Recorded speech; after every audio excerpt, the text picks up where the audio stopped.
Welcome everyone. This will be my full Agatha All Along episode 5 video.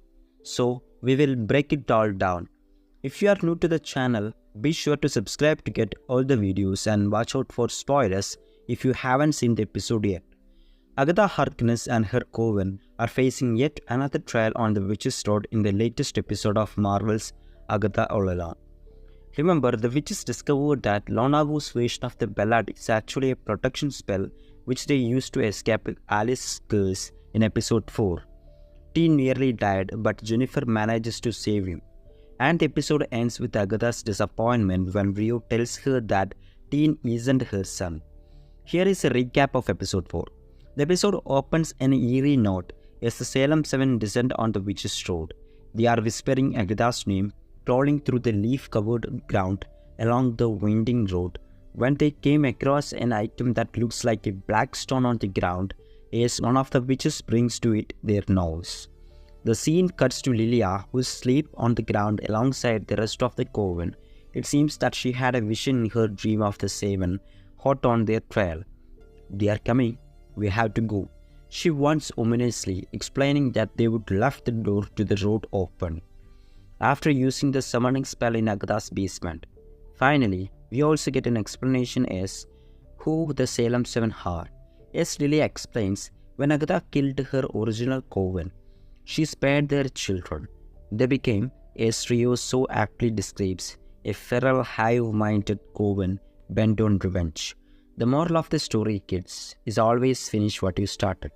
Also, mercy is overrated, Agatha says as she runs around the corner, clearly in a hurry to escape the Salem 7 again. But it's too late to run. The Salem 7 are already surrounding them, and without their magic, they will need a practical means of escape. Teens suggest brooms, which the coven brushes off at first, but eventually gives in to, considering they have no other options. They hex a few roots from a tree and start the incantation in a hurry, as the 7 is literally on their tail, jumping on the brooms as they take flight. The only way to survive will be to get off the road, so they take to the air. But pretty quickly, the road forces them back down to the ground as they reach the next trail. They run inside the cabin to escape the witches on their tail, and suddenly they are all dressed up 80s inspired attire. Luckily, it doesn't seem the Salem 7 can get inside, so they will need to complete this next trial and be on their way before the 7 figure out how to get to them. Rio says this is Agatha's trail given the blood moon outside, which indicates that the veil between the living and dead is at its thinnest. The best person to communicate with the dead is someone who's put so many in the grave, Rio explains. Just then, Teen finds a Ouija board and the clock starts ticking. They have got 30 minutes to figure this out. After Teen reads the rules of the board, they begin the spirit spell MRSHIRT, and before they have got time to process what that means, Agatha is possessed by Mrs. Hart. But wait, she is not actually possessed. She is just being typical Agatha, distracting everyone from her own fears and vulnerability.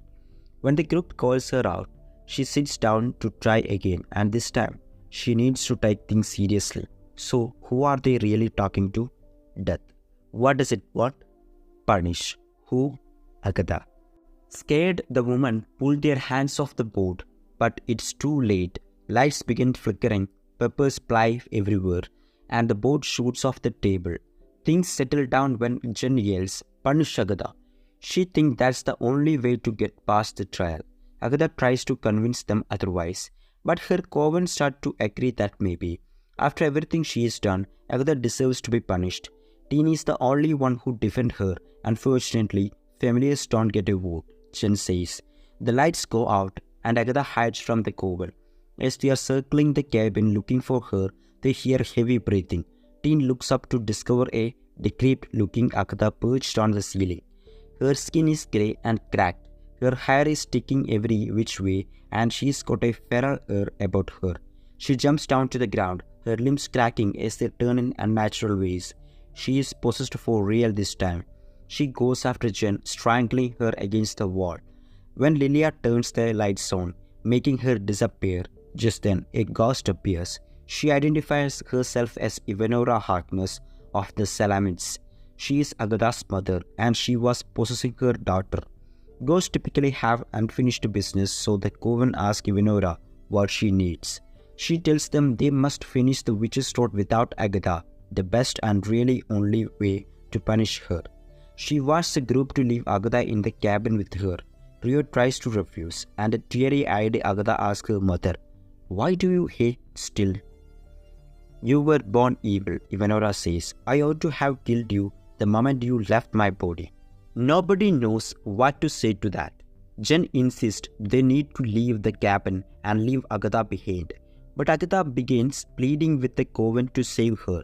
That's when Ivanora possesses her again, moving to chase other witches out of the cabin.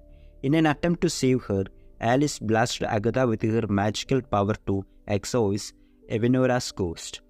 Despite Alice's attempt to help, the dark shade of Agatha shown in WandaVision's climatic ending resurfaced.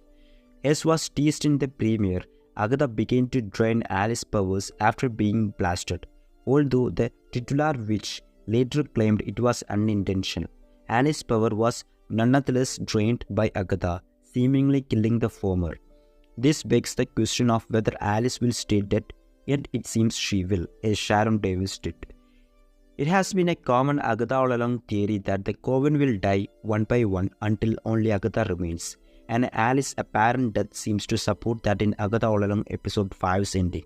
The Ouija board begins moving again, and Teen runs over demanding to know which spirit is them. Nicholas Scratch, Agatha's son. Just as time is running on the clock, Agatha stops siphoning when she hears her young son's voice pleading, "Mom, stop." A new door opens, indicating they have passed the trial, but it appeared to be late for Alice. She has literally had a life sucked out of her. Everyone, even Teen, is now anti-Agatha. Teen pleads with Jen and Lilia to help save Alice, but they tell him it's too late. They leave the cabin, where Agatha summons her magic, secretly realizing she has her powers back. Teen confronts her, and Agatha insists that she couldn't control the siphoning, but Teen doesn't believe her. Meanwhile, Jen and Lilia have resigned to the fact that this was a power grab for all of them, and they can't exactly be mad that Agatha took an opportunity to get her magic back. So, that's what it means to be a witch. Killing people to serve your own agenda? Teen asks, insisting. "Not for me," Agatha smirks, becoming quite cautious as she whispers, "Are you sure? You are so much like your mother." Looks like Agatha has figured out who Teen is, or at least she thinks she has. Agatha's words anger Teen, whose own blue magic begins crackling from his fingertips. Jen and Lilia, whose eyes have turned blue, seemingly possessed by Teen, grab Agatha and threw her off the road, letting her sink into the mud that nearly took Mrs. Hart at the beginning of the road. She then sends Lilia and Jen flying off the road as well, sinking into the ground. Cut back to Teen, who is now donning a crown that looks like a lot of that of a Scarlet Witch's aka Wanda Maximoff. Looks like we finally know his real identity. Since Agatha All Along began, that show's biggest question has been evident: who is Joe Lucas' Marvel characters? The sigil placed on Teen meant that this answer was withheld for a while, yet Agatha All Along episode 5 ending finally provides the answer. This crown is very similar to that of a Scarlet Witch, confirming Teen as a Billy Kaplan. In Marvel Comics, Billy Kaplan is the reincarnation of Wanda Maximoff's son, Billy, and later goes on to become Wiccan and Young Avenger. With the Scarlet Witches like a crown, Agatha's comment about Teen being so much like his mother, his strong powers and the evidence that previously mounted for this reveal. Firstly, she likely to begin to suspect when she saw the sigil on Teen in Agatha All Along premiere, while episode 4 saw Agatha confirm that sigil work against even those who cast them. She likely suspected it was Wanda who cast a spell in order to protect her son from other witches. This was like driven home in Agatha All Along episode 4's ending, when Rio stated that Teen is not Agatha's boy. With that confirmation, he is not Nicholas Scratch, Agatha likely to committed to that idea of him being Billy. The character of Rio, still a wild card and was notably absent in episode 5's final scene, meaning she could save either all three witches or more likely just Agatha. Regardless, Agatha will likely find a way out of her predicament, but same surety cannot be directed towards Jenna and Lilia. With Sharon and now Alice dying on the Witch's Road, it could be the end for one or both of these characters. This is another hint her true identity as Lady Death. Is she likely dealing with the newly dead body and spirit of Alice Wu's Caliber? Rio was shown stealing notable glances towards Alice's body after her death, as if the theory is indeed true, it is her job to deal with the dead. This would explain why she was absent from the final scene, as she undoubtedly would have tried to save Agatha from Teen, only to kill her herself later. If you find any reference during the episode that I didn't talk about in this video, please write them down in the comments. Thanks.